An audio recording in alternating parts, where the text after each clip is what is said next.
Magandang umaga po sa lahat, mga kapatiran, mga kamanggagawa, sa lahat ng mga nakikinig, magandang umaga po sa inyo.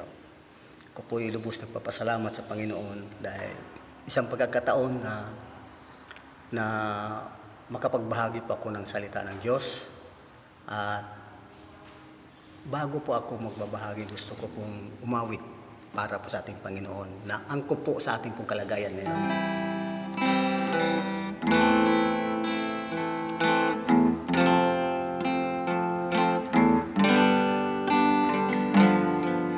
The marketplace is empty.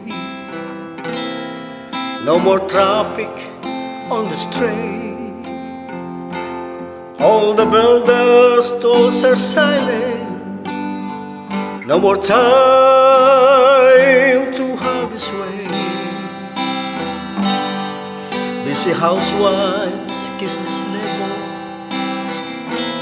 In the courtroom, no debate.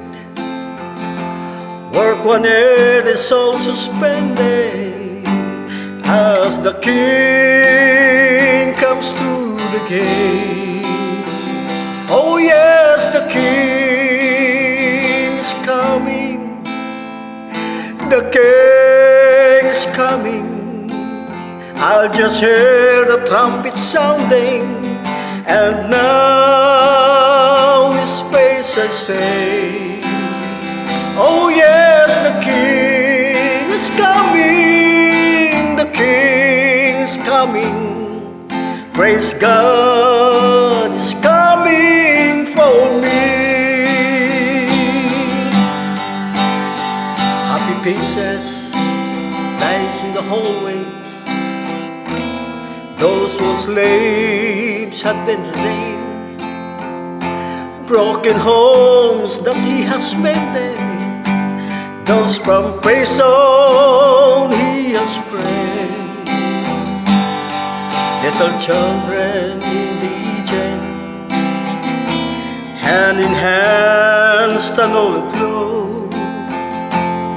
They were crippled, broken Trojans, glad and coming white as snow. Oh yes, the king is coming. The king is coming. I'll just hear the trumpet sounding, and now his face I say. Oh yes, the king is coming. The king is coming. Praise God is coming for me. I can hear the church rumble, and I can see the marching through, and all the beauty cats of trumpet fill the air of sing and roll. Regal robe are now folding, heaven grandstand all in place. Heaven church is now assembling, start to sing Amazing Grace. Oh yes, the king is coming. The king is coming. Praise God is coming for me.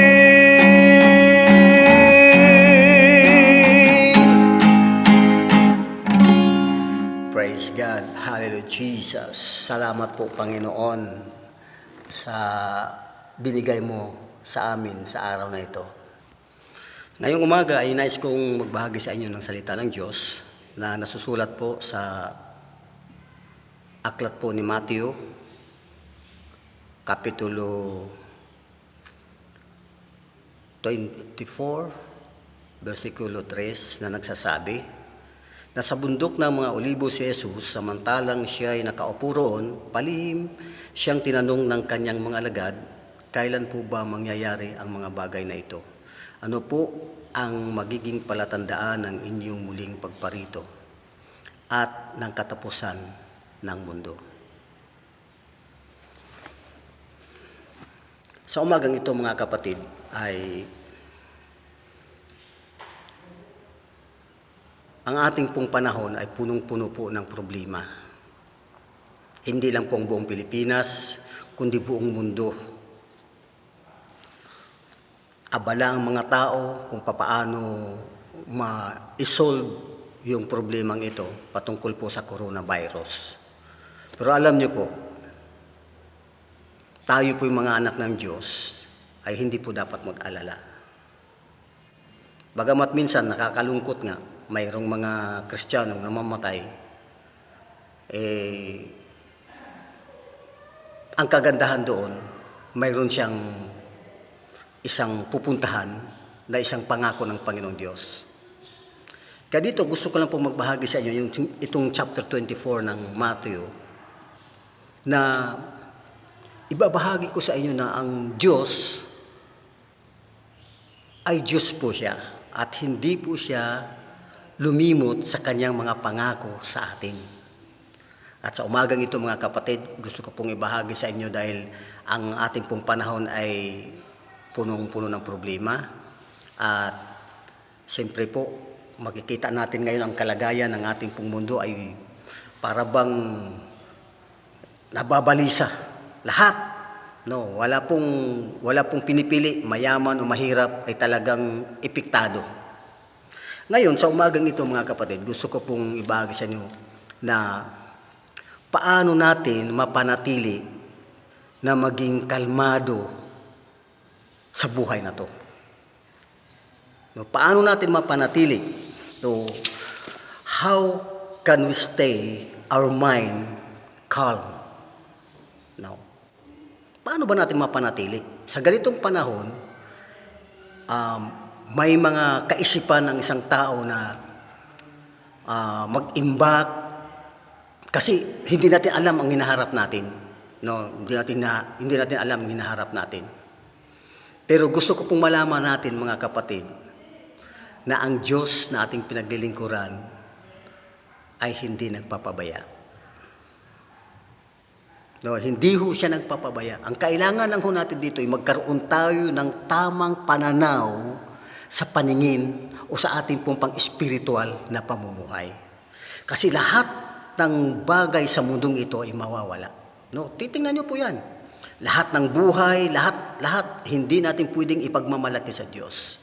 Kasi mawawala po lahat 'yan. Kayamanan natin mawawala, yung ating kaalaman, yung ating pong mga iniimpok, mawawala po 'yan lahat. Wala tayong ipagmamalaki sa harap ng Diyos. Kaya nga marami ngayon mga nangyayari na para bang kakaiba. Noong pinatubo, naranasan po namin yung pinatubo. Dito lang po sa Zambales, o sa Pampanga, o sa Bataan, at naranasan din namin lahat yan. Ang akala namin katapusan na ng mundo, pero lalo na ngayon, buong mundo. Kaya paano natin mapanatili yung ating pong pananampalataya o ang ating pong kaisipan na maging kalmado? Hindi tayo dapat mag-alala sa mga pangyayari. Bakit? May Diyos tayo. Ang kailangan lang natin dito, magkaroon tayo ng tamang pananaw o tamang pananampalataya sa ating pong buhay. Kasi alam niyo po, tingnan niyo po ngayon, marami na po mga sakim. Dito po malalaman kung sino ka. Di ba? Ano po?